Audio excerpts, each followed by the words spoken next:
smothering the fading light. Rain started to pour down in relentless sheets, beating against rooftops and bouncing off lonely sidewalks. Inside a modest, two-bedroom home at the edge of town, Henry Briggs gazed out the window, his heart clutched with both love and worry. He was waiting for his teenage daughter Emily to come home from her study group. A single father who had always put his daughter first, Henry felt uneasy about the brewing storm. The thunder rumbled in the distance, and with each flash of lightning, his pulse quickened. He remembered every sacrifice he had made to give Emily a safer, better life. He had taken extra shifts at the local mill, skipped meals so she could have new textbooks, and even postponed his own dreams so she would have a chance at hers. Emily was his whole world, the reason he pushed through hardships and exhaustion each day. But on that stormy night, the warmth in Henry's heart was replaced by a prickling sense of dread. Hour after hour passed with no word from Emily. Phone calls went straight to voicemail, and messages remained unread. As the storm grew fiercer, Henry felt an invisible weight pressing on him. Something was wrong, and he couldn't shake the feeling that his life was about to be changed forever. Before we dive into this heartfelt and tragic story, we want to pause for a moment and thank you for joining us on True Crime Atlas. The story you are about to hear is both harrowing and deeply moving, reminding us how fragile life can be. If you value the people you love, if you believe it is important to protect your family, consider subscribing to our channel. By staying informed about real events, you help spread awareness and keep conversations about justice alive. Thank you for being part of our community. Now, if you love your family and want to keep them safe, please take a moment to subscribe. Once you do, we will journey together through the story of Henry Briggs, Emily, and the haunting chain of events that shook an entire town to its core. Henry Briggs was not always a quiet man. In his younger days, he was lively and adventurous.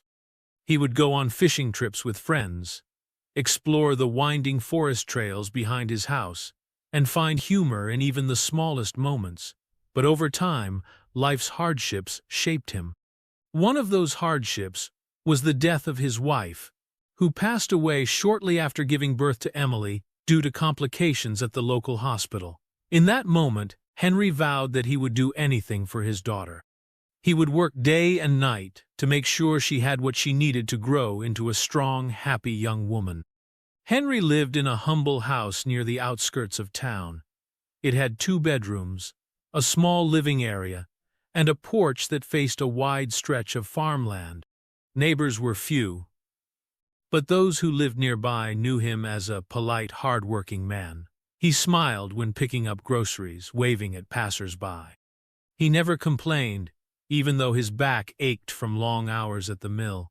Over the years, he became skilled at fixing machines, eventually becoming the go-to person for difficult repairs. There was always a sense that Henry carried a heavy burden, even though he wore a brave face. When Emily entered her teenage years, Henry's world lit up with renewed purpose. He felt proud every time Emily brought home good grades from school. She shared his quiet determination, focusing on her studies with an intensity that surpassed what many of her classmates showed. She hoped to be the first in her family to go to college. Emily's teachers praised her intelligence, and they often told Henry he should be proud. He was, of course, more proud than words could express. The night Emily disappeared, the sky opened up in a torrential downpour. Henry stood on his porch, scanning the horizon for the faint glow of headlights or the rumble of an approaching car. An hour passed, then 2, then 3. Henry's calls to Emily's phone went unanswered, and fear set in. He imagined all the possible reasons she might be late. A flat tire, a storm-related power outage, maybe even a last-minute study session running long. But as midnight approached, his chest tightened with worry. He knew that something was horribly wrong, and he felt powerless to stop the wave of panic pulsing through him. The terrible discovery.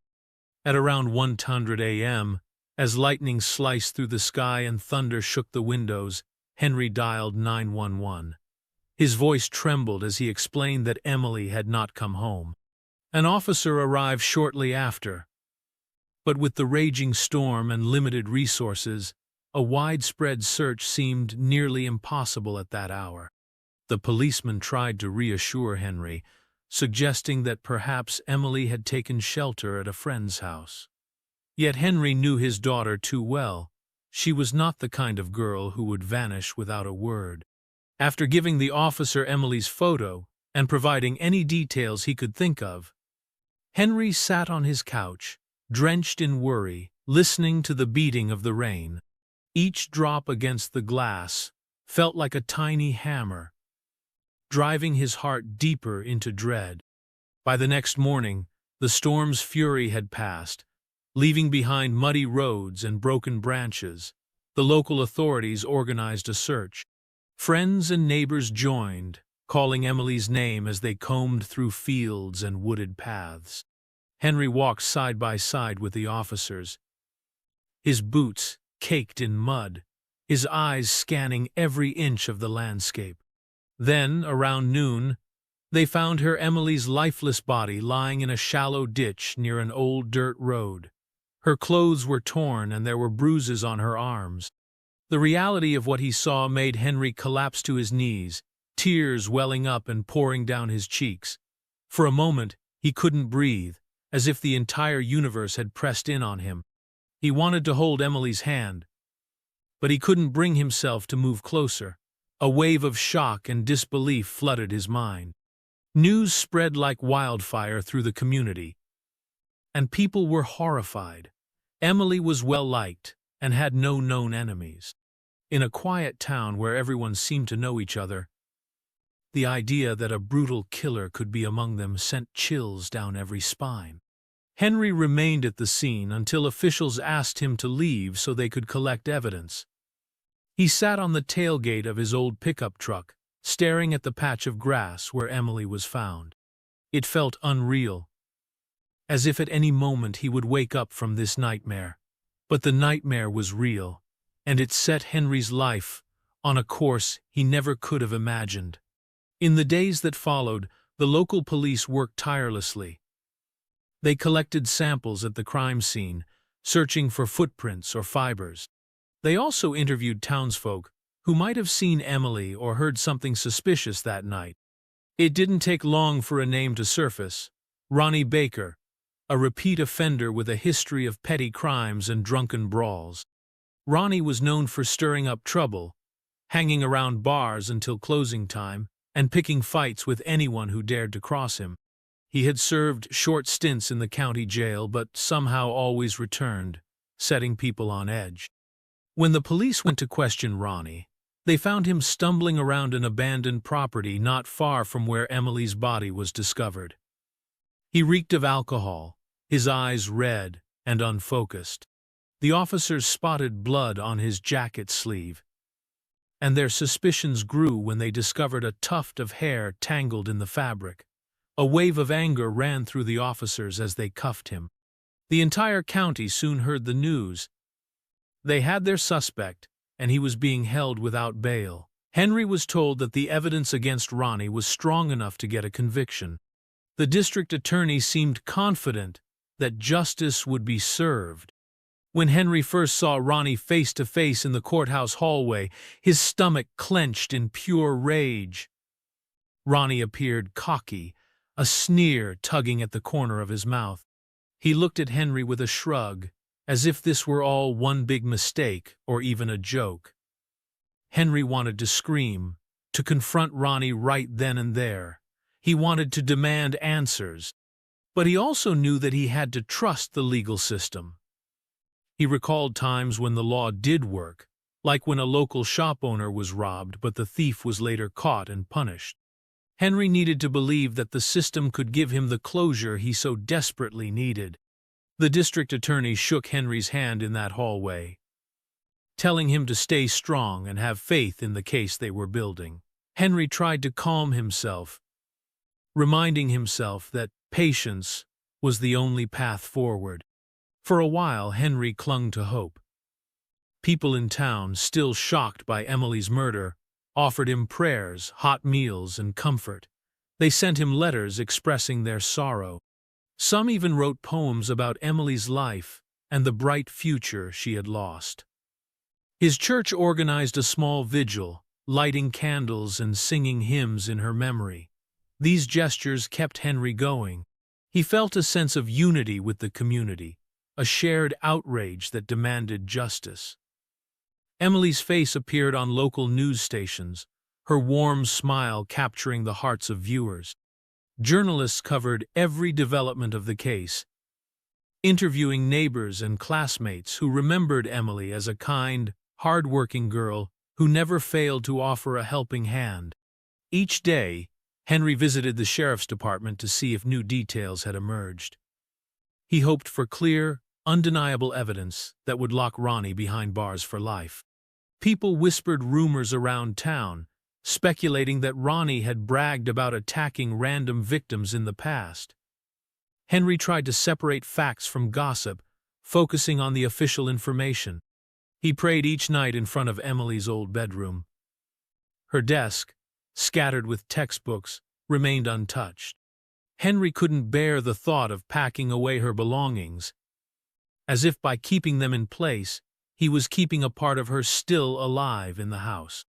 The district attorney promised a strong case. Witnesses reported seeing Ronnie near the spot where Emily's body was found. The hair fibers discovered matched Emily's. Even Ronnie's own statements were contradictory. And then there was the jacket. The blood on the sleeve was a nearly irrefutable piece of evidence. Henry felt a small, flickering light of hope in his chest. He believed that any jury presented with this evidence would see the truth and return the only possible verdict: guilty. As the date of the trial approached, Henry tried to ready himself for the intense emotions he knew he would feel in the courtroom. He told himself to hold on to the love he had for Emily, to find strength in the memory of her gentle laughter. When the trial started, the courthouse buzzed with activity. Cameras flashed, reporters jostled for prime positions, and onlookers squeezed into the small building to witness the proceedings. Henry sat in the first row, anxious and restless. Across the aisle, Ronnie Baker stared ahead, occasionally leaning over to speak to his defense lawyer. The judge, a stern man known for his firm approach, called for order as the opening statements were made. The prosecution went first, laying out the chilling details of Emily's murder. They displayed photos from the crime scene, images that made Henry's stomach churn and his eyes fill with tears. The defense, however, painted a very different picture. Ronnie's lawyer claimed that the evidence was not as solid as it appeared. He attacked the credibility of the eyewitnesses, suggesting they were influenced by local gossip. He pointed out mistakes in how the police handled evidence, arguing that the integrity of the samples might have been compromised. The lawyer hinted that someone else could have planted the blood on Ronnie's jacket, or that the blood had not been stored correctly for testing. Henry gripped the arms of his seat, anger simmering in his chest. He knew these arguments were part of the process, but it still felt like a personal attack on Emily's memory. Witness after witness took the stand. Some recalled seeing Ronnie late at night, looking agitated. Others mentioned hearing raised voices near the dirt road, but under cross-examination they stumbled. The defense lawyer pointed out inconsistencies, such as the exact time they claimed to see Ronnie or whether it was dark enough to be certain of his face. Each small doubt chipped away at the prosecution's once strong story. Henry felt an unsettling knot in his gut. He kept telling himself that facts were facts, and evidence was evidence, but he could sense the momentum beginning to shift. It felt like a crack had formed in what everyone believed to be a solid wall, and that crack was slowly widening. As the days wore on, Henry saw things that made his heart sink. First, it emerged that one of the investigating officers had left crucial evidence samples in an unsealed container overnight. The defense jumped on this, arguing that contamination could have occurred. Then, a forensic expert from the state lab admitted to losing track of the chain of custody paperwork for a short period. Even though it sounded like a minor slip-up, it planted a seed of doubt in the jurors' minds. Some townspeople began to question the case. They whispered about possible corruption, about how sloppy police work might let a killer go free. Henry felt betrayed by the very system he once respected. During lunch breaks in the trial, he often stood outside, away from the murmuring crowd, trying to steady his breathing. He would stare at the distant hills, longing for a simpler time before Emily's bright life was snuffed out.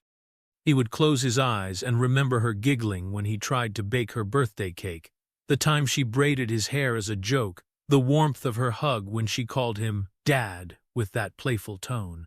These memories were all he had left, and they fueled his resolve to see justice done. But with each new revelation, he could see the jury's expressions change. Where there had been confidence, there was now worry. Where there had been certainty, there was now hesitation. The defense lawyer seemed to sense this shift and used it to the fullest. He hammered home the theme that the police were incompetent, that the evidence was tainted, and that Ronnie was simply in the wrong place at the wrong time. Although Henry hated Ronnie with every fiber of his being, he found himself afraid that the small errors in procedure would outweigh the obvious truth in the jury's eyes. The district attorney did his best to steady the case. He called expert witnesses, tried to explain that even with these minor mistakes, the overarching evidence still pointed directly to Ronnie.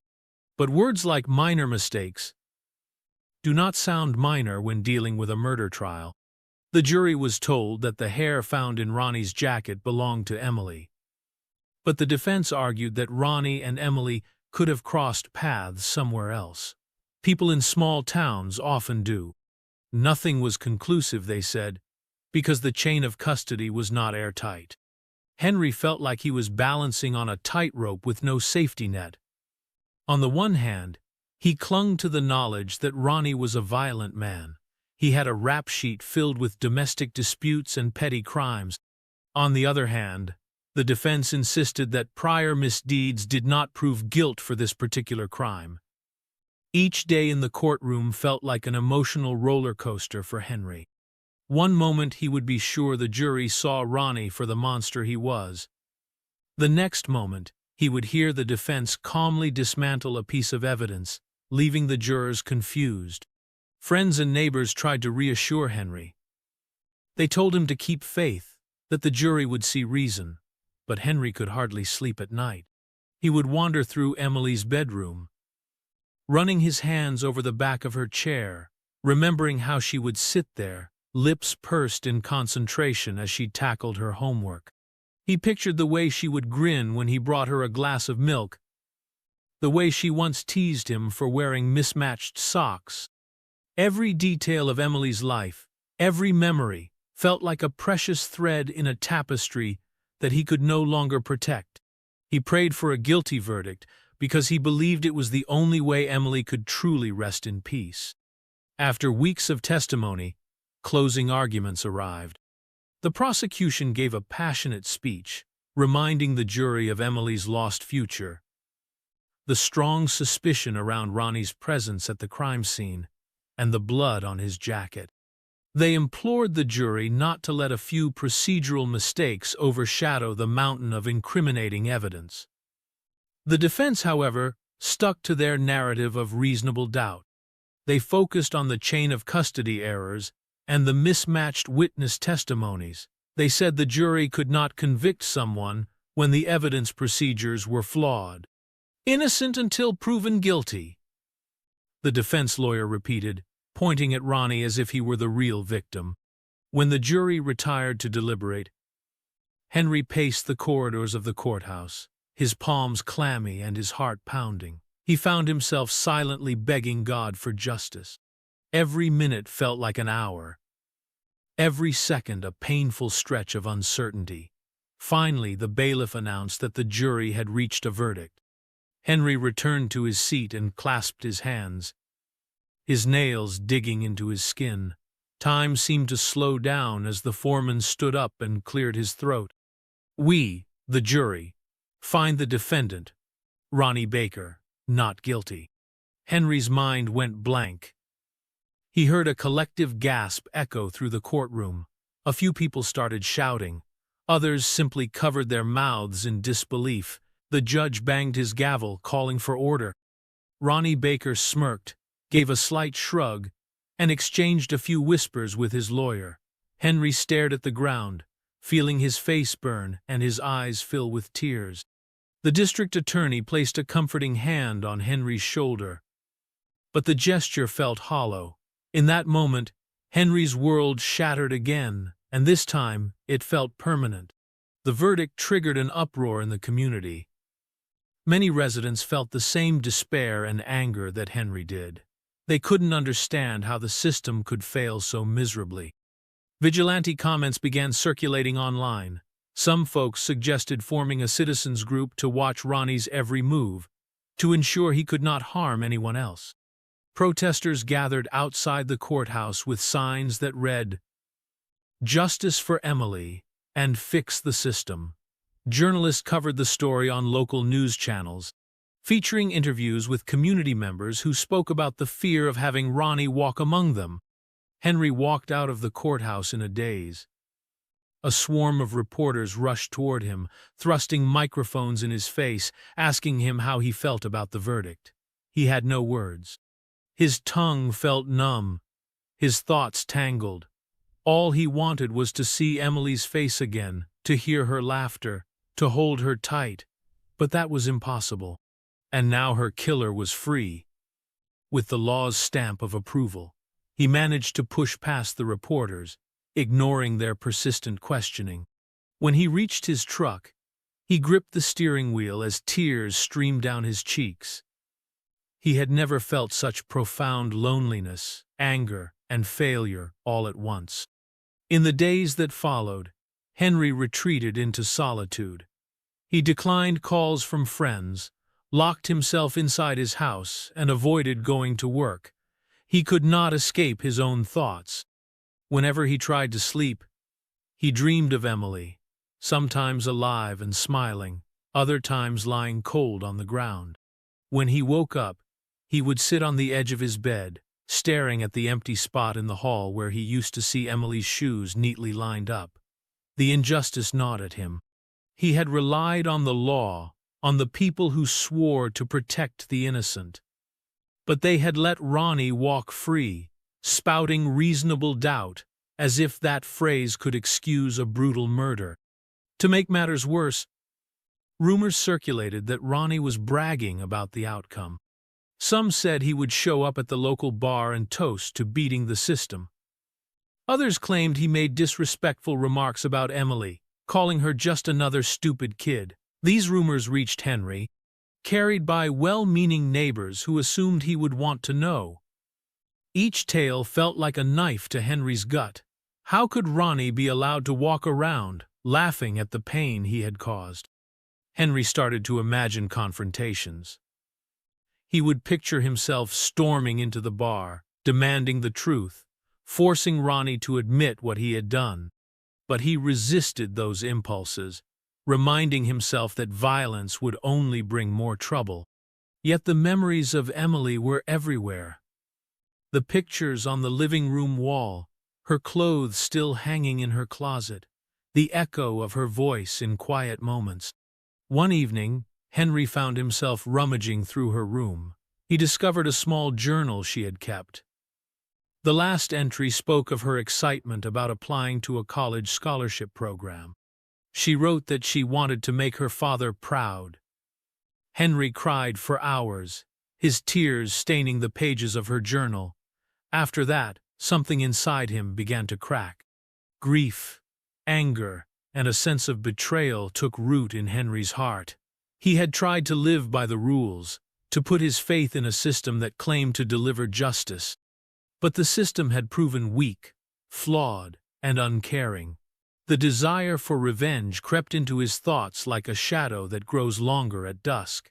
He found himself daydreaming about ways to make Ronnie pay. The fantasies would come unbidden.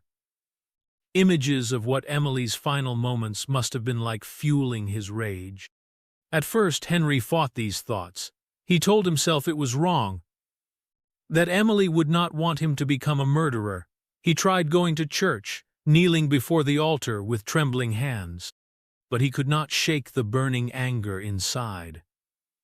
Every news report about Ronnie sparked new waves of fury.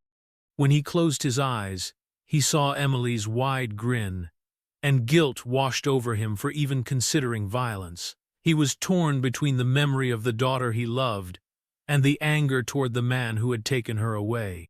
Days turned into weeks, and the tension in town only grew. Ronnie continued his life as if nothing had happened, often seen around local hangouts. Meanwhile, Henry lost weight, barely sleeping or eating. His friends knocked on his door, but he refused to answer. He couldn't bear their pity or their advice to move on. One afternoon, Henry received a call from the district attorney, who expressed remorse for the outcome and talked vaguely about appeals or new evidence. But nothing concrete was promised, and Henry hung up feeling more lost than ever. It happened one night when Henry overheard that Ronnie was at a bar, loudly mocking the trial. A neighbor came by to relay the story. Supposedly Ronnie was half drunk, toasting with buddies and making jokes about how easy it was to fool the system. This was the tipping point for Henry. His sorrow morphed into a single fiery need for revenge. Emily's murder replayed in his mind like a broken record, each repeat deeper and more painful than the last. Henry found his old baseball bat, the one he used to keep in case of intruders. He gripped it in his hands, feeling its weight. He imagined storming into the bar, confronting Ronnie, and letting his rage flow. Yet some small voice inside him said that a public confrontation would end with the police dragging him away. Ronnie might escape yet again, this time with new legal protections. Henry tossed the bat aside. Instead, he grabbed his truck keys and drove off into the night, the engine roaring as if it shared his fury. The roads were dark, illuminated only by a scattering of streetlights. Henry passed the bar, but something made him keep going. His heart pounded in his chest, and his fingers gripped the steering wheel so tight his knuckles turned white. He realized he had no clear plan. All he had was hatred and heartbreak. He drove aimlessly for a while, the memory of Emily's sweet smile colliding with images of Ronnie's smug face. Then, as fate would have it, he spotted Ronnie stumbling along the roadside, presumably headed home from the bar. Fate, destiny, or mere chance, it was all the same to Henry in that moment. He felt an overwhelming surge of emotion, something beyond reason. He pressed down on the accelerator, tears burning in his eyes. Henry barely remembers how he made the decision. One moment he was driving, the next moment he was swerving onto the shoulder where Ronnie was walking. The truck's headlights flashed across Ronnie's shocked face. Henry felt a thud, heard a sickening crunch. It was over in seconds, yet it replayed in Henry's mind in slow motion. Ronnie's body slamming against the hood, then rolling off into the ditch. The sound was horrifying. A terrible, wet impact that echoed in Henry's ears. He slammed the brakes, the tires skidding in the dirt. For a few seconds, everything was silent. Henry's ears rang, and his hands shook on the steering wheel. Then he heard distant sirens, or maybe it was just his own heart pounding. He opened the truck door and stumbled onto the road. In the darkness, he could see Ronnie's limp figure sprawled on the ground. There was no doubt in Henry's mind Ronnie was dead. Whether it had been a conscious decision or a fit of rage, Henry knew he had crossed the line and would never be the same again. The sirens grew louder, and soon flashing lights painted the scene in red and blue. Officers arrived, guns drawn, yelling for Henry to step away from the body. Henry lifted his hands in surrender, tears streaming down his face.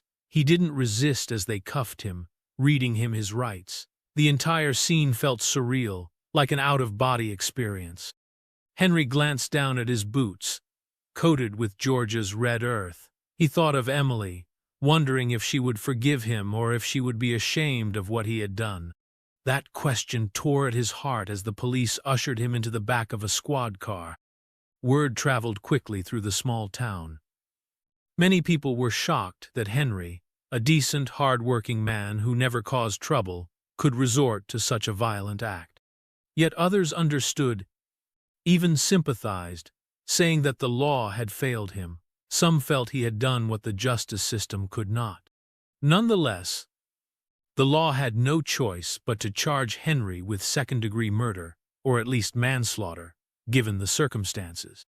Journalists swarmed the police station, eager for details on the father who had become a vigilante killer. Henry sat alone in a holding cell, his head in his hands. He heard the muffled voices of officers going about their tasks.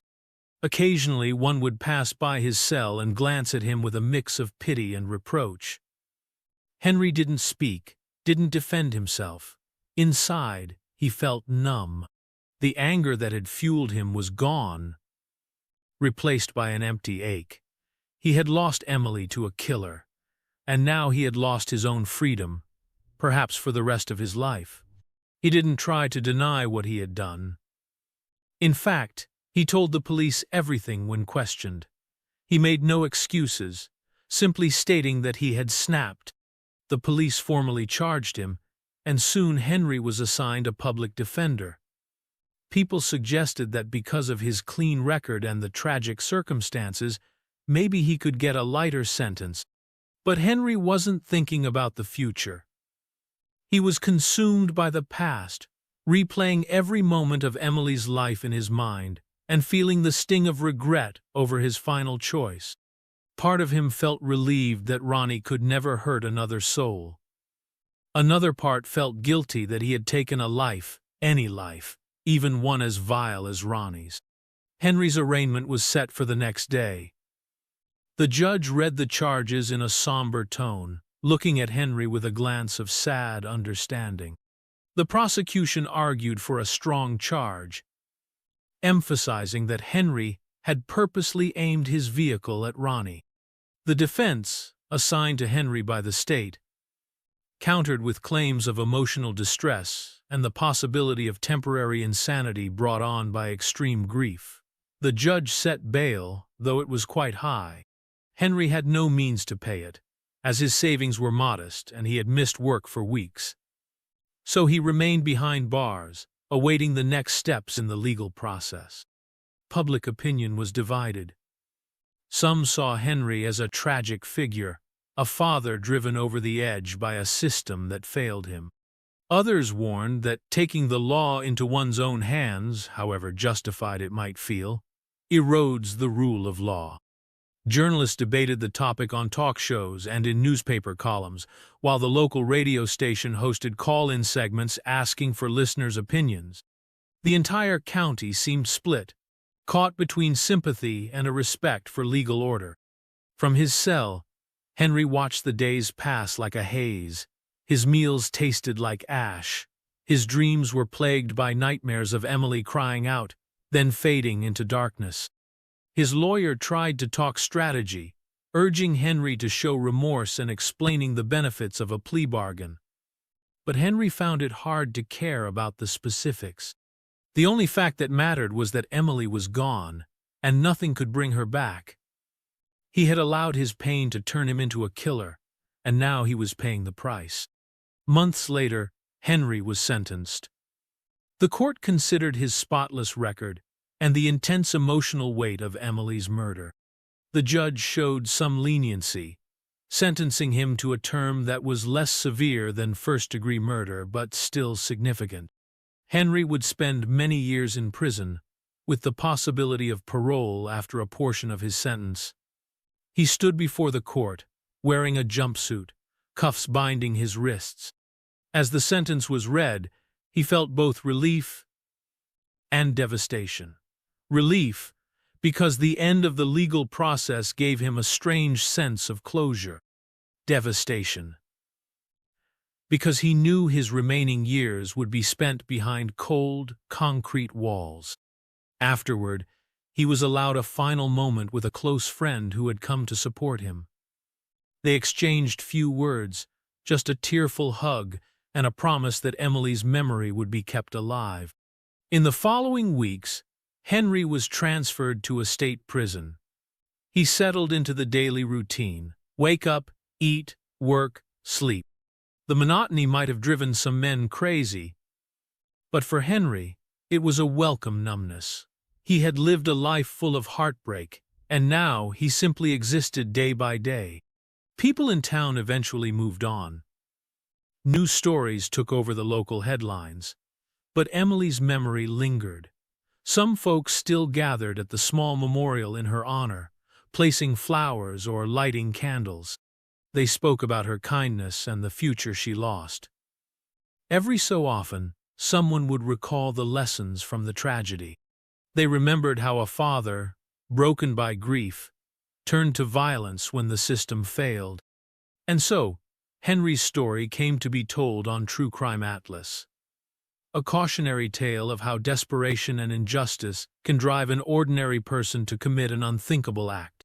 It serves as a reminder of the importance of thorough, careful policing and the fragility of the legal system. Most of all, it stands as a heartbreaking monument to the power of parental love, a force so strong it can both uplift and destroy.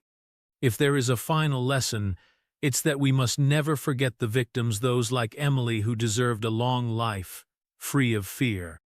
And we must not underestimate the depth of a father's love or the destructive potential of unchecked grief. Henry Briggs was not a monster. He was a father who lost everything and saw no path except the darkest one. In the end, what happened in that quiet Georgia town reminds us that the line between justice and vengeance can be dangerously thin, and when the law falters, tragedy can multiply. Thank you for reading this story on True Crime Atlas. If you value your family and your community, please remember to stay vigilant, speak up for justice, and continue to share stories that need to be heard. By subscribing, you help us shed light on tales of crime, loss, and the fight for truth so that, one day, we might prevent tragedies like Emily's from happening again.